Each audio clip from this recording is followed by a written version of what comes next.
Have you ever wondered what secrets the London Underground might hold? On a gloomy night in London, a thick fog draped the city like a spectral veil. The streets hushed, with only the distant rumble of underground trains disturbing the silence. In the heart of this quietness was Sarah, an adventurous soul, standing alone on the desolate platform of Westminster Station. Her heart pounded in the eerie stillness, her breath visible in the cold air. As the clock struck midnight, an out-of-place train approached the platform. An ancient-looking carriage emerged from the fog, its doors creaking open, inviting Sarah inside. Sarah, a young woman with a spirit for adventure, felt an irresistible pull towards the mystery that lay within. She stepped over the threshold, her heart pounding. As the doors slammed shut behind her, the carriage was swallowed by an unsettling silence. The seats, faded and worn, whispered tales of a time long forgotten.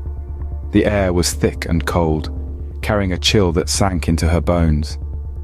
It was as if the train itself was a ghost, a spectre from a bygone era that had somehow slipped through time. Despite the eerie atmosphere, Sarah's curiosity remained undeterred. She took a seat by the window, her eyes scanning the darkness beyond. The train gave a jolt, beginning its journey into the unknown. As the cityscape of London disappeared, replaced by the pitch-black tunnels, Sarah could only wonder where this mysterious midnight train was taking her. The train began its journey, rattling into the dark tunnels of the unknown. As the train moved, Sarah noticed the usual stations were replaced by names she had never heard before. The names were strange, garbled, like whispers from an ancient time. Each station they passed was shrouded in an impenetrable darkness, devoid of life. The train rattled on, its rhythm a haunting lullaby that echoed in the hollow carriage. Sarah's eyes darted to the windows, where fleeting glimpses of shadowy figures could be seen on the platforms. Their faces were distorted, contorted into silent screams of despair. It was as if each station was a purgatory of lost souls, forever waiting for a train that would never come. The carriage was unsettlingly silent, save for the faint, otherworldly whisper that seemed to reverberate through the air. It was a chilling melody, a spectral chorus of voices lost in time. Each word was a cold breath against Sarah's neck, the icy tendrils of fear slowly creeping up her spine. As the minutes ticked away, an unease began to coil within her, like a serpent stirring from its slumber. The train's rhythm was no longer soothing, but a pounding drum of impending doom. The stations became more frequent, the figures more numerous, their ghastly faces pressed against the windows in silent pleas for release. Suddenly the train screeched to a halt, its doors opening to an abyss of darkness. The platform was empty, a void where time and space ceased to exist. She was at the edge of oblivion, the threshold of a world unknown.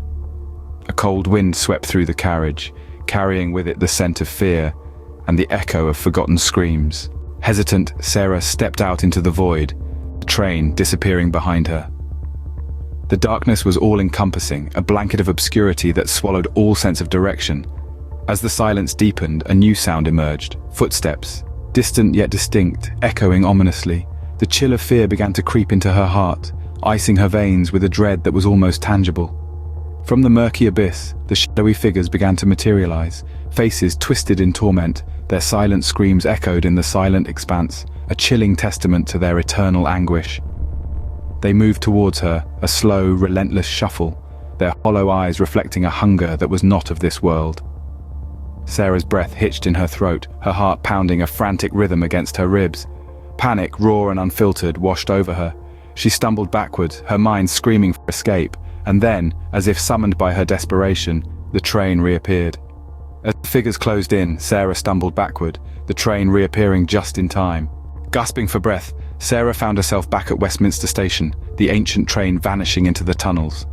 The world she knew, the reality she was familiar with, was back, but nothing felt the same. The gloomy night had given way to the reassuring hum of the city, yet the fog of fear, the chill of the otherworldly ride still clung to her like a second skin. She had escaped the abyss, escaped the ghastly figures with their haunting eyes and silent screams. She had managed to step back from a nightmare into the waking world.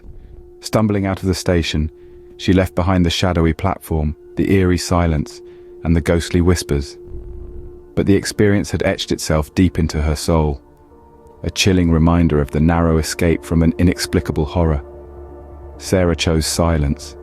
She chose to lock away the terror, the dread, and the chilling echoes of the midnight train. To this day, the chilling echoes of the midnight train and the twisted faces of the lost souls haunt Sarah's nightmares.